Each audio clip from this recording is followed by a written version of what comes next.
فاسألوا أهل الذكر إن كنتم لا تعلمون। আসসালামু আলাইকুম রহমতুল্লাহ বারাকাত। এক ভাই প্রশ্ন করেছেন, যদি সৌদি আরবে থাকেন, যে সৌদি আরবের মানুষ যদি তাদেরকে কোনো জাকাতের টাকা দেয় তাহলে কি সেই জাকাতের টাকা নেওয়া যাবে? জবাবে বলবো যে দেখুন, সূরা তওবার ৬০ নম্বর আয়াতে আল্লাহ তাআলা জাকাতের ৮টি খাত বর্ণনা করেছেন। তার মধ্যে একটি হলো ফকির মিসকিন। ফকির মিসকিন এটা হলো খাত। তো ফকির মিসকিন আপনি কিনা সেটা আপনাকে দেখতে হবে, যে এই ৮টি খাতের মধ্যে আপনি পড়েন কিনা। ৮টি খাতের মধ্যে আপনার আসতে হবে ফকির মিসকিনের খাতে। তা আসলে কি আপনি ফকির মিসকিন? যদি ফকির মিসকিন হন তাহলে গ্রহণ করতে পারবেন, আর যদি ফকির মিসকিন না হন তাহলে গ্রহণ করতে পারবেন না। রাসূলুল্লাহ সাল্লাল্লাহু আলাইহি ওয়াসাল্লাম বলছেন যে লা তাহিল্লু সাদাকাতু লিগানিয়্যিন ওয়ালা লিযি মিররাতিন সাবিয়্যিন, যে সম্পদশালী ব্যক্তির জন্য যাকাত হালাল নাই এবং সুস্থ সবল ব্যক্তির জন্যও যাকাত হালাল নাই। যে হাদিসটি এসেছে তিরমিজিতে ৬৫২ নম্বর হাদিস, নাসাইতে এসেছে ২৫৯৭ নম্বর হাদিস, ইবনে মাজাতেও এসেছে ১৮৩৯ নম্বর হাদিস, মিশকাতে এসেছে ১৮৩০ নম্বর হাদিস। দেখুন, তাহলে এই হাদিসের আলোকে যেটা আমরা বলতে পারি, রাসূল সাল্লাল্লাহু আলাইহি ওয়াসাল্লাম সম্পদশালী ব্যক্তিদের উপর যাকাত হালাল করেন নাই, বলেন নাই। এবং যারা শক্তি সবল রয়েছে, সবল ব্যক্তি, ক্ষমতা মানে শক্তি রয়েছে, ক্ষমতাশীল ব্যক্তি, সে ব্যক্তির উপরেও যাকাতকে হালাল বলেন নাই। অতএব আপনি নিজে চিন্তা করে দেখবেন আপনি কার অন্তর্ভুক্ত। যদি আপনি ফকির মিসকিন হন আসলে, তাহলে যাকাত আপনার জন্য হালাল, আর যদি ফকির মিসকিন না হন তাহলে যাকাত হালাল নাই, যাকাত হালাল নাই। বরং তারা যদি দেয় সেটা তাদেরকে বলবেন, আর যদি জোর করেও দেয় বা আপনি নিয়ে, আপনার দেশে অনেক ফকির মিসকিন আছে সেগুলো তাদেরকে দিয়ে দিবেন, যাকাতের টাকাগুলো তাদেরকে দিয়ে দিবেন। আশা করি উত্তর পেয়েছেন। আসসালামু আলাইকুম রহমতুল্লাহ বারাকাতু। আসসালামু আলাইকুম রহমতুল্লাহ বারাকাতু। এক ভাই প্রশ্ন করেছেন যে কেউ যদি স্বর্ণ জমা রেখে, বন্ধক রেখে টাকা কারো থেকে নেই, কিন্তু সে চুক্তি করেছে যে স্বর্ণ বন্ধক রেখে টাকা নিলেন ঠিকই, কিন্তু যখন ১ মাস পরে ১০,০০০ টাকা নিলেন, ১০,০০০ টাকা যখন ফেরত দেবেন তখন সাথে আরও ৩০০ টাকা বেশি দিতে হবে, তাহলে সেটা কি সুদ হবে? জি, অবশ্যই সুদ হবে। যদি ১ মাস পরে ৩০০ টাকা বেশি ইয়ে করা হয়, তাহলে সেটা সুদ হবে। স্বর্ণ তো ওটা জমা রেখেছেন বন্ধক হিসেবে, কিন্তু আপনার টাকার বিনিময়ে টাকায় লেনদেন হচ্ছে, ওর থেকে আপনার টাকা ধার নিয়েছেন, টাকা ঋণ নিয়েছেন, এবং সেই ঋণের পরিবর্তে সে কি করবে, ৩০০ টাকা বেশি নেবে, এটা সুদের অন্তর্ভুক্ত হবে, সুদের অন্তর্ভুক্ত হবে। কিন্তু যদি স্বর্ণ কোনো পণ্য নেন দোকান থেকে কোনো পণ্য নিলেন বাকিতে, নগদ নিলে হয়তো ১০ টাকা দাম, কিন্তু বাকি ১ মাস পরে টাকা দিবেন, তখন যদি বলে যে ১ মাস পরে যদি টাকা দেন তাহলে আমাকে ১২ টাকা দিতে হবে। ১ মাস পরে টাকা দিলে আপনি নিয়েছেন পণ্য, তাহলে বাকিতে যদি কেউ এটা বেশি করার আপনি যদি সম্মত হন, সেটা সুদ নয়, এটা কিনে নেওয়া। আর আপনি যেটা বলতে চাচ্ছেন সেটা আমি যেটা বুঝলাম, যে আপনি বন্ধক রাখবেন, স্বর্ণ রাখবেন, তার কাছে রেখে আপনি টাকা নেবেন, টাকা ফেরত দিয়ে আপনি স্বর্ণ ফেরত নেবেন। যদি এমন হয় তাহলে অবশ্যই এখানে যে ১০,০০০ টাকার বিনিময়ে আবার ৩০০ টাকা বেশি নিলে এটা সুদ হবে। কিন্তু যদি কোনো দোকান থেকে স্বর্ণ কিনেন আর যদি বাকিতে সে দেয়, আপনাকে বাকিতে দিয়ে বলে যে ১ মাস পরে যদি আপনি টাকা দেন তাহলে ১০,০০০ টাকা আমাকে ৩০০ টাকা বেশি দিতে হবে, ১ মাস পরে টাকা দিলে, বাকিতে নিলেন স্বর্ণ, তাহলে সেটা জায়েজ, সেটা সুদ নয়। কারণ টাকার বিনিময়ে টাকা লেনদেন হচ্ছে না তার সাথে, আপনি টাকা দিলেন, আপনার তার থেকে স্বর্ণ নিলেন, ক্রয় করলেন আপনি, শুধু বাকির জন্য আপনার থেকে একটু টাকা বেশি নিল, এটা একই জিনিস নয়, স্বর্ণ এবং টাকা একই জিনিস নয়।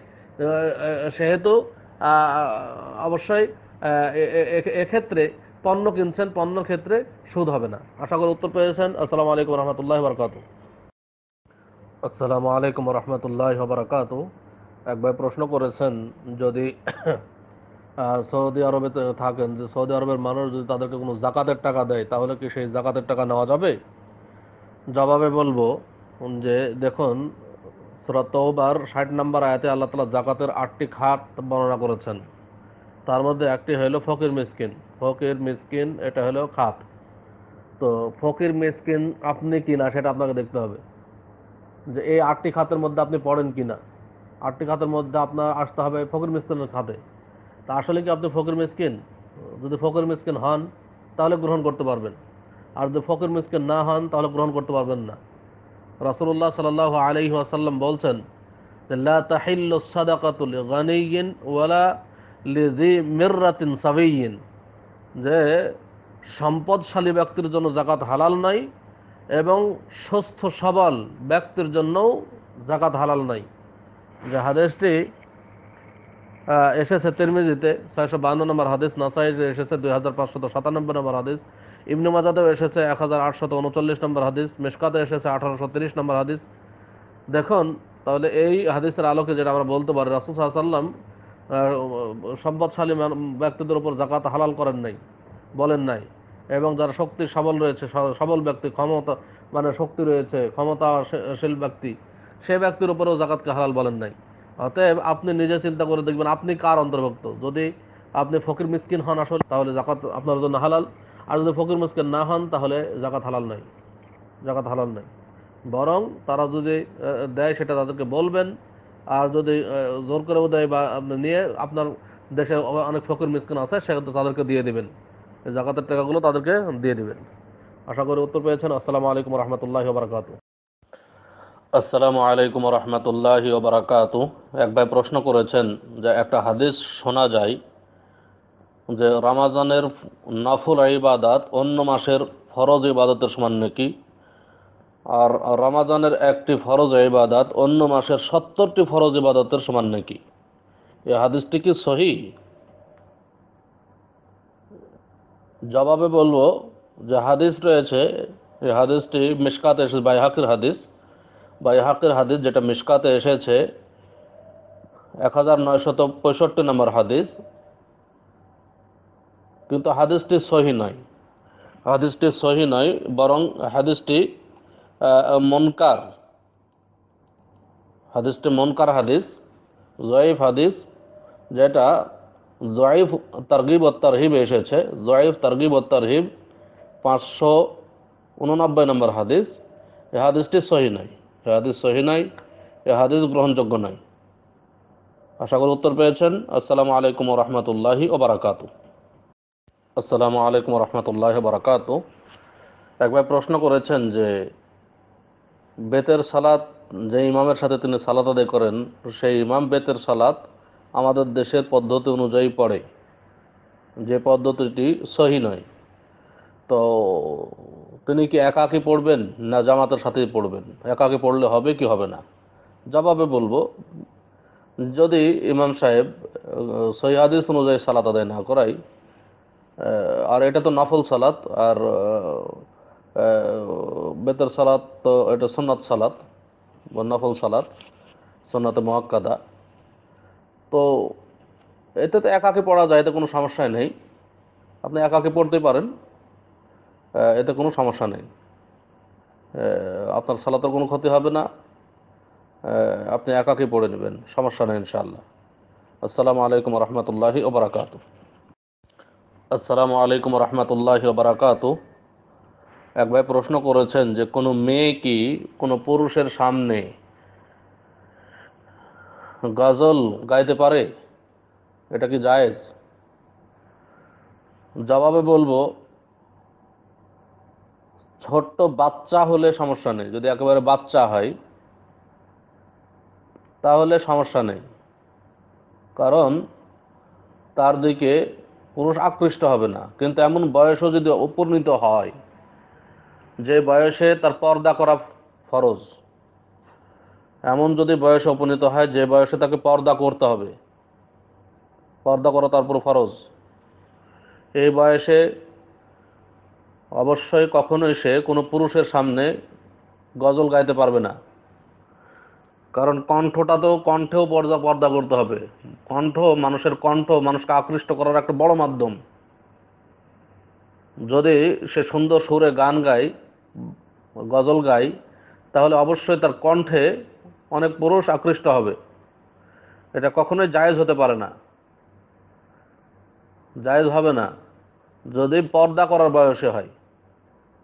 যেই মেয়ের দিকে তাকালেও পুরুষ আকৃষ্ট হবে এমন পর্দা করার বয়স যদি হয়, তাহলে অবশ্যই তাকে কণ্ঠের ক্ষেত্রেও পর্দা করতে হবে।